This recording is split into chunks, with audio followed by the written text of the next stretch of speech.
Good evening everyone. कैसे हैं आप सब लोग। मैं हूं नीरज कुमार क्यातल और आप देख रहे हैं education experience expo YouTube channel. आज के इस वीडियो में हम बात करेंगे एक बहुत ही इंपॉर्टेंट डिजीज कंडीशन की जिसका नाम है हाइपरटेंशन। हाइपरटेंशन के बारे में आप सभी बहुत ही अच्छी तरह जानते होंगे, लेकिन एग्जाम पॉइंट ऑफ व्यू से इस टॉपिक का हम एक क्विक रिवीजन करेंगे और वो भी रैपिड फायर मैनर में। हाइपरटेंशन का को साधारण शब्दों में कहा जाए तो ब्लड प्रेशर का नॉर्मल से अधिक होना। Let's begin today's video. Hypertension definition: persistent elevation of systolic blood pressure at the level of 140 mm of Hg and diastolic BP at the level of 90 mm of Hg or higher in average adult on 3 separate readings recorded several weeks apart। इस definition में जिन points को मैंने underline किया है उन पर आप गौर करिएगा। सबसे पहले सिस्टोलिक बीपी या सिस्टोलिक ब्लड प्रेशर क्या है। सिस्टोलिक हमारा जो नॉर्मल ब्लड प्रेशर होता है वो होता है 120/80 mm of Hg, 120/80 mm of Hg। यहां पर जो 120 है अपर बीपी, जिसे आप साधारण भाषा में बोलते हैं ऊपर वाला बीपी जिसको बोला जाता है, वो है सिस्टोलिक ब्लड प्रेशर या सिस्टोलिक बीपी। और जो 80 वैल्यू लिखी है यहां पर, इसे लोअर ब्लड प्रेशर या डायस्टोलिक ब्लड प्रेशर के नाम से जाना जाता है। तो यदि किसी एवरेज अडल्ट पर्सन में कुछ हफ्तों के अंतराल से 3 बार बीपी चेक किया जाए और उसका BP systolic BP 140 mm Hg या इससे अधिक हो और diastolic blood pressure diastolic BP 90 mm Hg हो या इससे अधिक हो, इस कंडीशन को हम हाइपरटेंशन कहेंगे। एक बार फिर से रिपीट करते हैं डेफिनेशन को।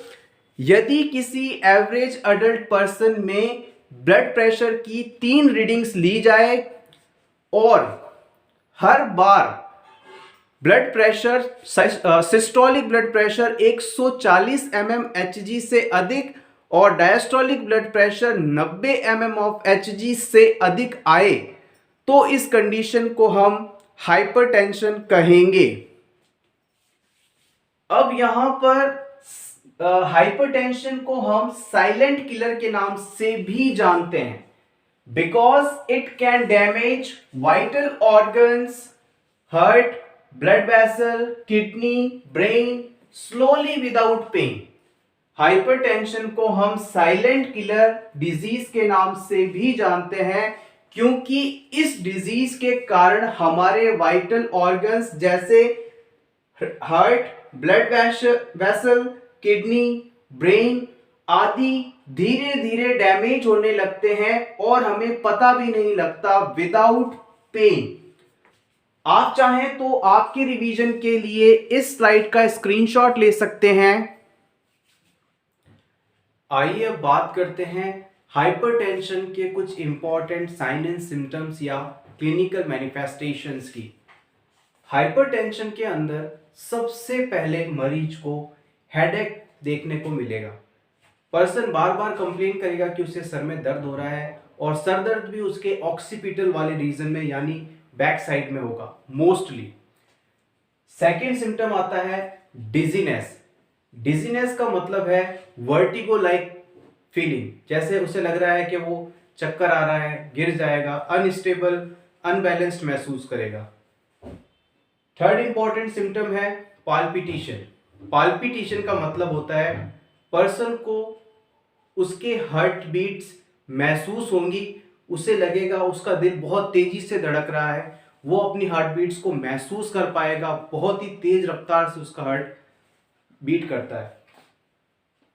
फ्लशिंग हो सकता है, फ्लशिंग का मतलब है रेडनेस का होना, स्पेशली पर्सन के फेस और नेक वाले रीजन पे रेडनेस आ जाएगी तो इसे हम फ्लशिंग बोलते हैं। उसके बाद हम बात करते हैं, अगला इंपॉर्टेंट सिम्टम्स हो सकता है ब्लड विजन। व्यक्ति को धीरे धीरे धुंधला दिखाई देने लगेगा। नेक्स्ट आता है डिस्पनिया। डिस्पनिया का मतलब है सांस लेने में तकलीफ होना। हमने पहले बताया था कि हाइपरटेंशन को हम साइलेंट किलर के नाम से जानते हैं, क्योंकि जब पर्सन में हाइपरटेंशन होने लगता है तो शुरुआत में उसे कोई भी साइन एंड सिम्टम नहीं आता, लेकिन धीरे धीरे ये काफ़ी सीवियर स्टेट में पहुंच जाता है और बॉडी के सभी ऑर्गन्स को प्रभावित करना शुरू कर देता है। अब बात करते हैं डायग्नोसिस की। पेशेंट के अंदर हाइपरटेंशन है या नहीं, इस चीज को कंफर्म करने के लिए सबसे पहले हम पेशेंट से हिस्ट्री लेते हैं, पेशेंट से पूछते हैं। तो पेशेंट अगर इनमें से कोई भी सिम्टम हमें बताता है तो हम ये कह सकते हैं कि पर्सन में हाइपरटेंसिव कंडीशन आ रही है या आने वाली है। फिर फिजिकल एग्जाम किया जाता है पेशेंट का। हम स्पेग्नोमोनोमीटर की सहायता से पेशेंट का बीपी मॉनिटर करते हैं, और जैसा कि हमने पहले बताया कि बीपी यदि 140/90 से ज्यादा है तो पर्सन हाइपरटेंसिव कंडीशन की तरफ जा रहा है। हाइपरटेंशन पर्सन के बॉडी के अदर ऑर्गन सिस्टम को भी बहुत प्रभावित करता है, इस वजह से उनका भी हमको मॉनिटर करना, उन्हें भी मॉनिटर करना आवश्यक है। इससे हमें एक्चुअल कॉज का भी पता लगता है। मान लीजिए पर्सन का हाइपरटेंसिव स्टेट में है और उसकी किडनी लगातार डैमेज हो रही है, इस चीज को भी मॉनिटर करना आवश्यक है। तो हम इसके लिए रीनल फंक्शन टेस्ट करवाते हैं। रीनल फंक्शन टेस्ट के अंदर मुख्यतः blood urea nitrogen level, serum creatinine level आदि की जांच की जाती है। पर्सन का इलेक्ट्रोलाइट बैलेंस भी चेक किया जाता है, जिसमें मुख्य रूप से बॉडी में सोडियम का लेवल कितना है उससे जांचा जाता है, क्योंकि यदि बॉडी के अंदर सोडियम का लेवल ज्यादा है तो इसका मतलब बीपी बढ़ा हुआ रहेगा। हमें उसके लेवल को मॉनिटर करना बहुत जरूरी है। इसके बाद हम प्रिकॉशन वाइज ब्लड शुगर का लेवल भी चेक करवाते हैं। ब्लड प्रेशर के अंदर हार्ट मुख्य रूप से प्रभावित होता है। हार्ट की एक्चुअल फंक्शनल स्टेट को पता करने के लिए हम इलेक्ट्रोकार्डियोग्राफी या ईसीजी करवाते हैं। साथ ही साथ पर्सन में लिपिड प्रोफाइल टेस्ट करवाना भी आवश्यक है। इसमें मुख्य रूप से HDL यानी हाई डेंसिटी लिपोप्रोटीन, LDL यानी लो डेंसिटी लिपोप्रोटीन, और साथ ही साथ में हम कोलेस्ट्रॉल लेवल भी चेक करवाते हैं। हमारे बॉडी में जो सेल्स पाई जाती हैं उनकी जो मेम्ब्रेन है उनके निर्माण में कोलेस्ट्रॉल बहुत ही आवश्यक होता है। यदि इसका लेवल बॉडी में 200 mg/dl से ज़्यादा हो जाए तो ये कोलेस्ट्रॉल हमारी ब्लड वेसल्स पर जाकर एक्यूमुलेट हो जाता है, और जिसके कारण कई सीरियस डिजीज कंडीशंस होती हैं। फ्रेंड्स, हाइपरटेंशन कंडीशन के अंदर मेन आपको कौन कौन से ऑर्गन्स डैमेज हो सकते हैं उनके बारे में भी बता देते हैं। Heart related complications like myocardial infarction या फिर हार्ट फेलियर हो सकता है। ब्रेन के अंदर स्ट्रोक हो सकता है और किडनी डिजीजेस हो सकते हैं, यहां तक कि किडनी फेलियर भी हो सकता है।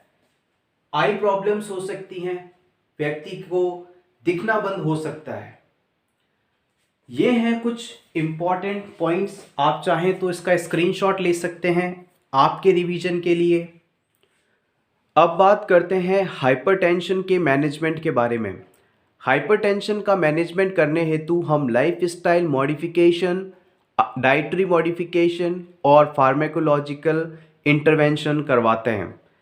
लाइफस्टाइल मॉडिफिकेशन से मतलब है कि पर्सन की जो डेली हैबिट्स हैं, जीवन जीने का तरीका है, उसमें बदलाव लाने के लिए कहा जाता है, जिससे कि हाइपरटेंशन की कंडीशन को ट्रीट किया जा सके। पर्सन को बताना होता है कि पर्सन का शारीरिक वजन उसकी बॉडी मास इंडेक्स के अकॉर्डिंग होना चाहिए। हाइपरटेंशन का खतरा ओबेसिटी के दौरान ज़्यादा देखा जाता है। पर्सन को कहना चाहिए कि यदि वो हाइपरटेंशन की सिचुएशन को फेस कर रहा है तो अल्कोहल और स्मोकिंग दोनों को अवॉइड करें। पर्सन को रेगुलर एक्सरसाइज करने के लिए भी मोटिवेट करना चाहिए। नेक्स्ट मैनेजमेंट में आता है डाइटरी मॉडिफिकेशन। पर्सन को अपने खाने में हरी सब्जियां, फाइबर रिच डाइट लेनी चाहिए और खाने में शुरुआत की स्थिति में जबकि उसका बीपी बहुत ज़्यादा है कुछ समय के लिए नमक को बंद कर दें और जैसे ही एक्यूट फेज ठीक हो जाए, निकल जाए, उसके बाद वो लिमिटेड सोडियम ले सकता है खाने के साथ, पर ज़्यादा नहीं। फार्मेकोलॉजिकल मैनेजमेंट में हम पेशेंट को जो मेडिसिन देते हैं उन्हें याद रखने के लिए आप याद रखिएगा एक मिनेमोनिक ABCDV। हाई बीपी को मैनेज करने के लिए ABCDV। ए से ACE इनहिबिटर्स हैं, B से बीटा ब्लॉकर्स हैं, C से कैल्शियम चैनल ब्लॉकर्स हैं, D से डायूरेटिक्स हैं और V से वैसोडाइलेटर्स हैं। आप चाहें तो कमेंट सेक्शन में बता सकते हैं क्या आप इन ड्रग्स के बारे में डिटेल से जानना चाहते हैं। अदरवाइज़ आप इतना ही याद रखिए, ज़्यादा से ज़्यादा इनका एक एक एग्जाम्पल याद रख लीजिएगा, इतना ही हमारे लिए मोर देन सफिशिएंट है। सो एवरीवन, ये था हमारा आज का वीडियो हाइपरटेंशन के बारे में। Thank you so much friends. अगर वीडियो अच्छा लगा हो तो इसे प्लीज़ लाइक करिएगा। आपके रिवीजन के लिए इस स्लाइड का स्क्रीनशॉट ले सकते हैं। All the best.